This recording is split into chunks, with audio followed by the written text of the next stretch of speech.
Hello everyone, good morning. তোমাদের সকলকে স্বাগত মনিকা ডেইলি ব্লগে। তোমরা ব্লগটি দেখতে থাকো, আশা করি তোমাদের খুব ভালো লাগবে। এখন আমি রান্নাঘরে চলে এসেছি, মানে মাছ ভাজা হয়ে গেছে, ডাল সিদ্ধ হয়ে গেছে, সোমবার দেবো, আর ভাতও বসিয়ে দিয়েছি। আর এইদিকে এই সবজিগুলো এখন কেটে নেব।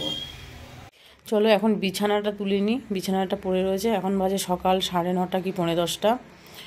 তারপরে রান্নাবান্না করব, সকালে টিফিন বানাবো, অনেক কাজ রয়েছে, তোমরা দেখতে থাকো। এগুলো কালকে নিয়ে এসেছিলাম, এগুলো বেছে নিচ্ছি, বড়া ভাজবো।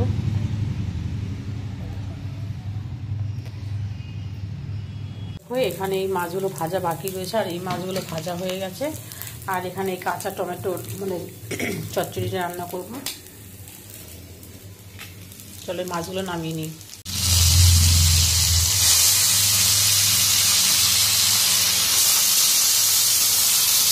দেখো বাজার থেকে কাতলা মাছ নিয়ে এসছে, আর প্রত্যেক দিনই তো মাছ আনতে হয়, মাছ ছাড়া তো ভাতই কেউ খেতে পারে না। এটা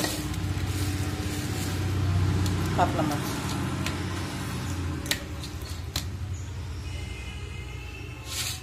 এই মাছটা এখন ধুয়ে নিতে হবে, আবার এই মাছটা 2 রকমভাবে রান্না করতে হবে।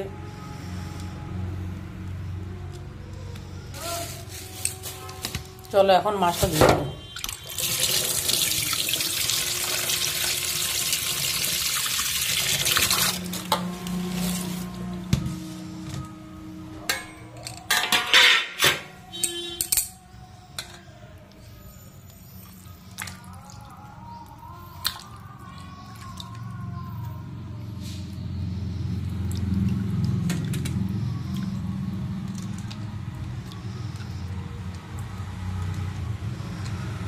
এই দেখো, এর আগে তো আমি বাটা মাছগুলো সব ভেজে নিলাম, আর এখন এই কাতলা মাছগুলো সব ধুয়ে নিচ্ছি।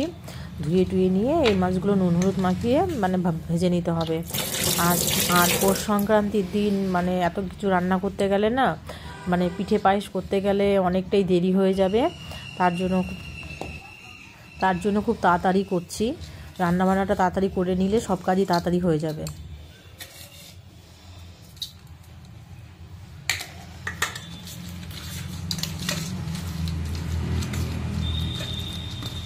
চলো মাছটা ধোয়া হয়ে গেছে, নুন হলুদ মাখিয়ে মাছগুলোকে ভেজে নিই।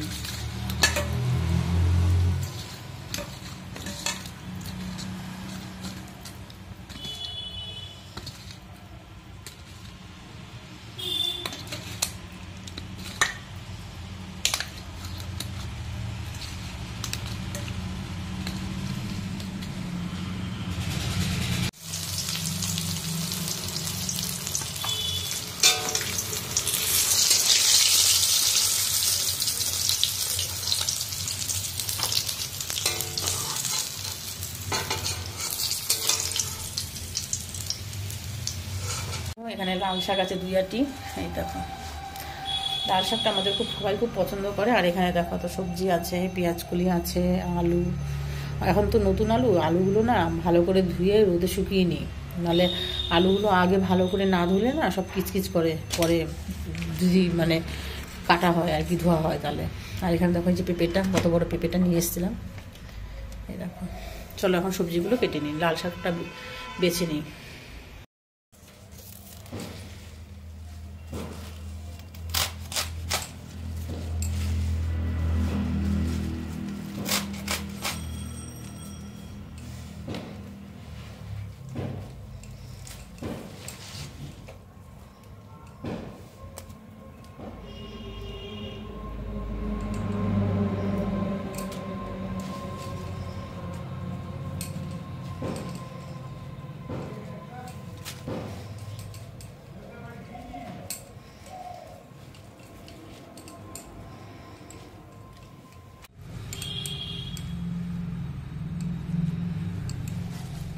এই দেখো কাতলা মাছের কালিয়া রান্না করবো, তাই জন্য এই দেখো আলুটা ভেজে নিচ্ছি। আলুটা ভাজা হয়ে গেছে। এই দেখো এখানে সমস্ত মশলা দিয়ে ভালো করে কষিয়ে নিচ্ছি। এর মধ্যে আদা, রসুন, কাঁচা লঙ্কা, জিরে, ধনে, লঙ্কার গুঁড়ো সমস্ত কিছু দিয়ে মশলাটা মানে মটরশুঁটি দিয়ে কষিয়ে নিচ্ছি। মশলাটা কষানো হয়ে যাওয়ার পরে আলুগুলো সব দিয়ে দিয়েছি। এখন মশলাটা আলুটা ভালোভাবে কষিয়ে নিয়ে তারপরে জল দিয়ে দেবো।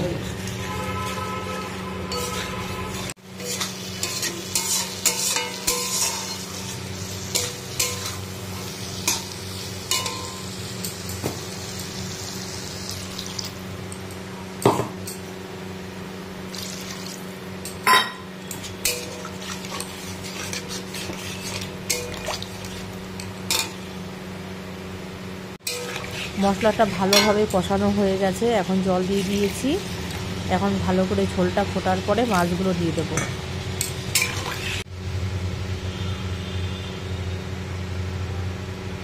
এই দেখো কাতলা মাছের কালিয়াটা রান্না করা হয়ে গেছে। দেখতে কেমন হয়েছে অবশ্যই কমেন্ট করে জানাবে, আর খেতেও দারুণ হয়েছিল।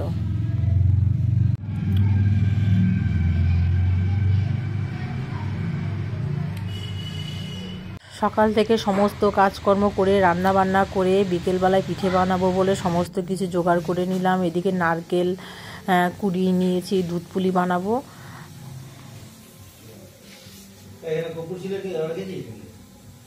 দেখো গ্যাসে দুধটা জাল হতে বসিয়ে দিয়েছি। আর এদিকে এই দেখো পুলি বানাবো বলে চালের গুঁড়ো দিয়ে ভালো করে এটা তৈরি করে নিয়েছি ডোটা। আর এদিকে নারকেল কুড়িয়ে নারকেলের সেইটা তৈরি করে নিয়েছি। এখন এটাকে ভালো করে মেখে পুলি বানাবো।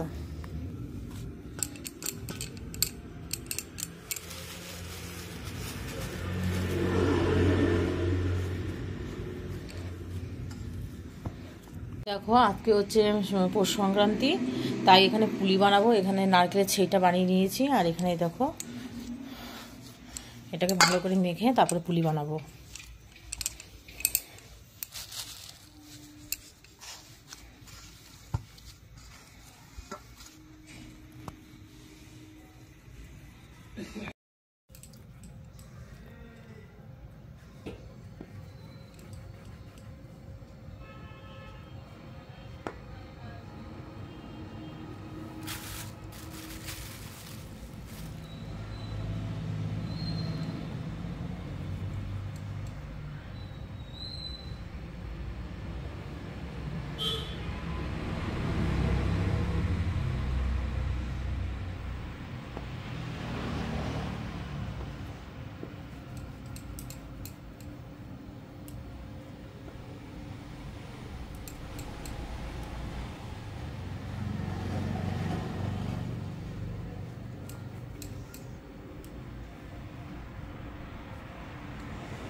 দেখো সব লেচিগুলো এখন করে নিচ্ছি।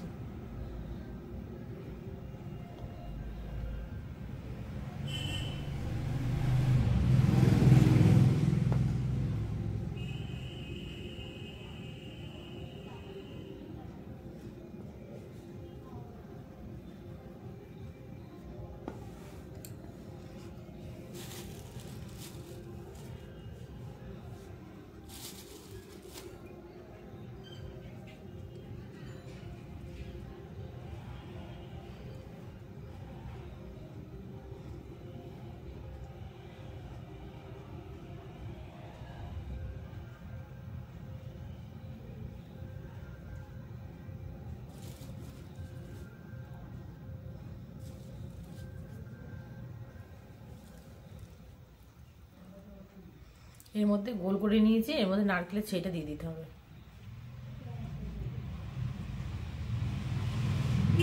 এই দেখো এরকম ডিজাইনও করে, দেখো এই দেখো।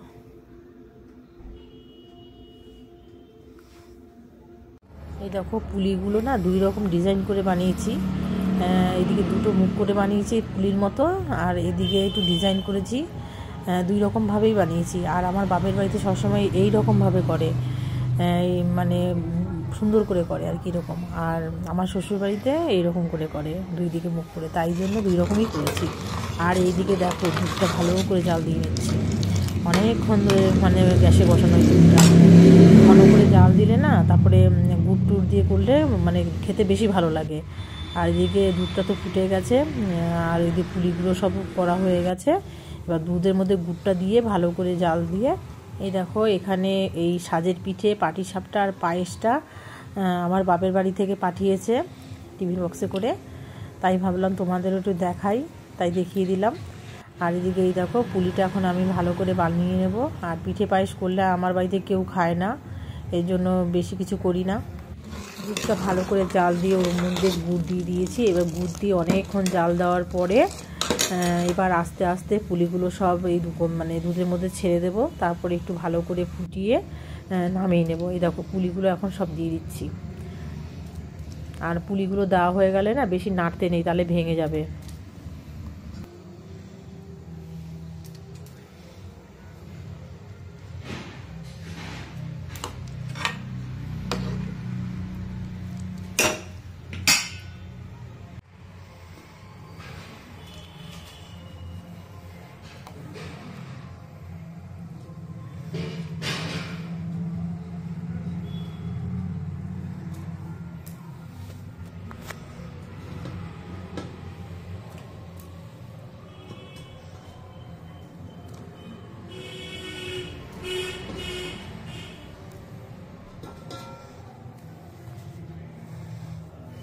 দেখো পুলিগুলো তো অনেকক্ষণ আগেই দুধের মধ্যে ছেড়ে দিয়েছিলাম। এখন এই দেখো পুলি আর এই দুধটা ভালো করে ফুটে উঠেছে। এবার কিছুক্ষণ ফুটিয়ে তারপরে নামিয়ে নেব। তোমরা দেখতে থাকো।